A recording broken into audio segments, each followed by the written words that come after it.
हा 1949चा ए नुसार ते म्हणतायत, provided that such officers of mayor 19 may not be so reserved if the number of councillor to be elected at ward election from the category of the scheduled caste less than 3. Schedule कास्टचं म्हटलं ना, हा schedule tribe म्हटलंय का?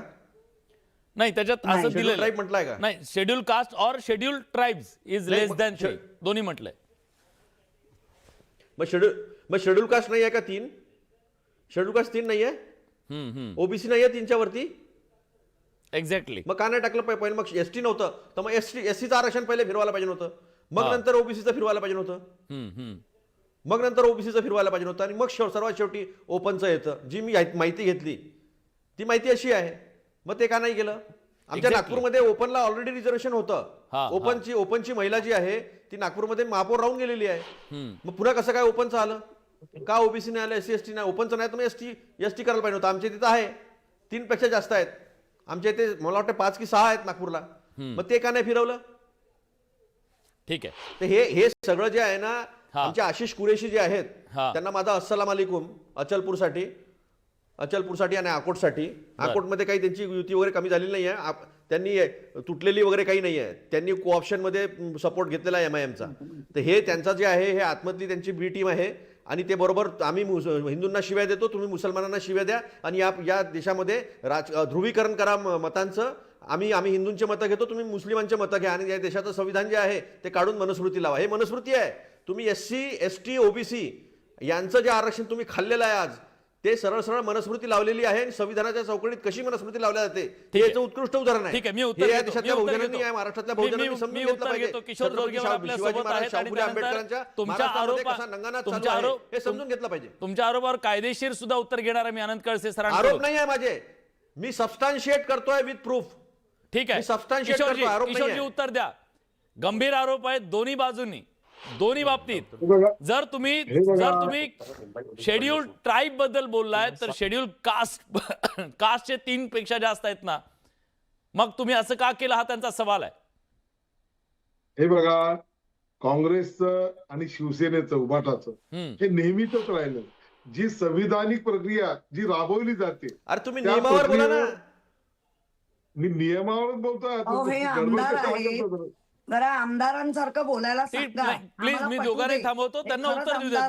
मी तुम्हाला वेळ दिला, त्यांना उत्तर त्यांच्या वेळेत तुम्ही बोलू नका प्लीज, माझी विनंती आहे. हा किशोरीताई इतकं होऊ नका, मला बोलू द्या तुम्ही. हे बघा की या ठिकाणी जे आरक्षण काढलं गेलेलं आहे ते कायद्याला धरून अनुसरून काढलं गेलेलं आहे, आणि ज्या ठिकाणी 3 पेक्षा कमी सदस्य आहे ते त्या ठिकाणी बाद केल्या गेलेलं आहे, आणि त्या पद्धतीचं केलं गेलेलं आहे. आता मला एक सांगा, शेड्यूल कास्ट त्यांचं म्हणणं आहे शेड्यूल कास्टचे 3 पेक्षा जास्त आहेत ना. शेड्यूल कास्टचे 3 पेक्षा जास्ती आहे तर ती कायद्यात तरतूद आहे ना, त्याची तुम्ही हे करा ना. तुम्ही कायदे तज्ञ आहात, उद्या तुम्ही कोर्टात जा, त्याची माहिती घ्या, सर्व करा, आणि त्यामध्ये. आता मला एक सांगा, चंद्रपूरमध्ये ओबीसी महिला आलेली आहे, आता काय तिथे काँग्रेस उमेदवार देणार नाही आहे का? ओबीसी महिला त्यांना तिथे नको आहे का? याचं तर उत्तर दिलं पाहिजे. अगोदरच ठरवायचं. वडेट्टीवर बोलले की मी 2 दिवसाच्या अगोदरपासून बोलतोय, असं कसं शक्य आहे? जे आलं त्याच्यावर आपण बोलायचं नाही, काहीतरी संविधान प्रक्रियेवर आपण आक्षेप घेत राहायचं, आणि ते काहीतरी एक मीडियाच्या माध्यमातून वेगळा नॅरेटिव्ह सेट करायचा, ही भूमिका काँग्रेसची आणि उभाटाची राहिलेली आहे. त्यामुळे या ठिकाणी अशा प्रकारचे आक्षेप घेतले जातात. बर, अतुलजी पटकन एक कमेंट तुमची, नंतर मला आनंद सरांकडे जायचं, समजून घ्यायचं मला थोडंसं. नाही, अतिशय दुर्दैवी आहे की किशोर भाऊनी पडे जरा मला निघायचं आहे, मी जाऊ का? एससीचं आरक्षण का नाही टाकलं मुंबईसाठी, हे याचं उत्तर दिलं नाही. नागपूरमध्ये ती आमची भगिनी आहे म्हणून मी बोलणार नाही, ते नाव योग्य नाही, तिच्या नशिबात असेल तर व्हायला पाहिजे. आणि ते सांगतात की तुम्ही देणार नाही का? अहो तुम्ही न्याय करा ना. एसटीचा एसटीला द्या, एससीचं एससीला द्या, ओबीसीचं ओबीसीला द्या. मनुस्मृती सोबत गेले का तुम्ही किशोर भाऊ? तुम्ही गेले का मनुस्मृती सोबत? त्या संविधानामुळे तुम्ही आमदार झालेले आहात किशोर भाऊ.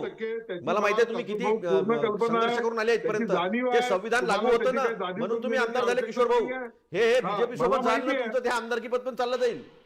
उद्या ठीक आहे. उद्या जे ठीक आहे, उद्या ठीक जे आहे. SC ST OBC साठी मला- आरक्षण या संविधानाने दिलेलं आहे, त्याच्यामुळे अनेक लोक जे आहे मोठ्या मोठ्या पदावर बसलेले अतुलजी आहेत. अतुलजी ते संपत मला आनंद असताना सरांकडून थोडं किशोर भाऊ समजून तुम्ही घेऊ द्या, त्यांची बाजू घेता? प्रेक्षकांना समजून सांगू द्यात. तुम्ही त्यांची बाजू आनंद घेता, सर, किशोर भाऊ? ही सगळी जी प्रक्रिया आहे त्या प्रक्रियेमध्ये प्रिन्सिपल ऑफ प्रिझर्वेशन खूप महत्वाचं असतं.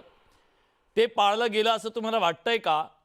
मुळात प्रश्न हा पडलेला आहे की आधी आरक्षण सोडत काढली जाते, नंतर निवडणुका होतात. हे का आता जे घडलंय ते योग्य आहे? आणि एकूण प्रक्रियेच्या बद्दल जे प्रश्न उपस्थित केले जात आहेत ते खरोखरच महत्वाचे आहेत की नाही, तो राजकीय नेरेटिव्ह वाटतो तुम्हाला? नाही, यामध्ये एक असं आहे की ही आरक्षणाची जी सोडत काढली जाते प्रायमाफेसी मला असं दिसतंय की ती रोटेशन पद्धतीने काढली जाते. हा, कारण ह्या सर्व प्रवर्गाला न्याय मिळावा असा जो आरक्षणाचा उद्देश आहे, 73वी आणि 74वी जी घटना दुरुस्ती आहे त्यामध्ये हाच उद्देश आहे आरक्षण ठेवण्याचा, की सगळ्या प्रवर्गाला SC ST आणि महाराष्ट्राने विशेषतः OBCला आरक्षण दिलेलं आहे, महिलेला दिलेलं आहे. त्यामुळे या सर्व प्रवर्गाला या सगळ्या राजकीय प्रक्रियेमध्ये न्याय मिळावा हा एक आरक्षणाचा उद्देश आहे. आता यामध्ये मग जो नियम जो बघितला आहे, करेक्ट. 3 जर सदस्य एखाद्या याचे नसतील, प्रवर्गाचे नसतील तर त्यांचं आरक्षण काढू नये असं कायद्यामध्ये काहीतरी बघितलंय आपण, तो कलम बघितलेला आहे. पण आरक्षण हे रोटेशन पद्धतीने काढलं जातं. रोटेशन म्हणजे चक्राकार पद्धतीने, एकाचं आरक्षण संपल्यानंतर दुसऱ्या प्रवर्गाला संधी मिळायला पाहिजे, दुसऱ्याचं संपल्यानंतर तिसऱ्या प्रवर्गाला संधी मिळाली पाहिजे. म्हणजे असं प्रायमाफेसी चक्रदर्शनी असं दिसतंय ते कायद्याप्रमाणे. आता यामध्ये मला वाटतं मुंबईचा विचार केला तर मागच्या वेळेस खुल्या प्रवर्गाला आरक्षण होतं. आता यावेळेस परत ते खुल्या प्रवर्गाला आरक्षण गेलेलं आहे. तर याची जी प्रक्रिया आहे ही आता राबवली गेलेली आहे आणि ST साठी निघालेलं नाही. ते 3 नसल्यामुळे SC होती, OBC होती, महिला होती, त्याचं काय प्रक्रिया एक्झॅक्टली आता ही तपासायला पाहिजे. आणि हे कायद्याचा प्रश्न आहे तो, आणि याच्या कायद्याच्या सर्व अंगाने कळसे सर, त्याच्यावर अभिप्राय देत आहे. कळसे सर, अशी मांडणी केली जाते की अनेक दिवस निवडणुका झालेल्या नव्हत्या आणि त्यामुळे रोटेशन बदललेलं आहे. असं बदलता येतं का कायद्यानुसार? आणि याचा जो अर्थ घेतला जातोय तो सोयीस्कर अर्थ आहे का, जो आता मी कायदा वाचून दाखवला त्याच्यातलं सेक्शन वाचून दाखवलं? यामध्ये आता जो कायद्याच्या तरतुदी ज्या आहे कलमामध्ये, आणि जो मुद्दा मांडला सर की हे रोटेशन बरेच दिवस निवडणुका झाल्या नसल्यामुळे बदललं गेलं असावं. पण हा शेवटी कसं आहे, कायदेशीर प्रश्न आहे. यातल्या सगळ्या कायद्याच्या तरतुदी वाचाव्या लागतील, बघाव्या लागतील आणि त्यानंतर त्याच्यात निश्चित असं मत देता येईल असं मला वाटतं. किशोरीताई, जर अन्याय झाला तुमच्यावर, ते म्हणतात तुमच्यावर अन्याय झालाय ना, जा कोर्टामध्ये आणि दाद मागा. जाणार आहेत का तुम्ही कोर्टात? मुळामध्ये हा आमच्यावर अन्याय आम्ही म्हणतच नाहीये. मी मगाशीच हे सांगितलंय, जे राजकीय माइंडेड येतं लोकांचं आकड्याच्या गणितामध्ये ते आम्ही मान्य केलंय. आम्ही आमच्या वैयक्तिक स्वार्थापोटी हे बोलत नाहीये. हे जे आम्ही म्हणतोय OBC महिला, जे आज आरक्षणाला वेळ झाला, कळलं तुमचा मुद्दा कळला. माझा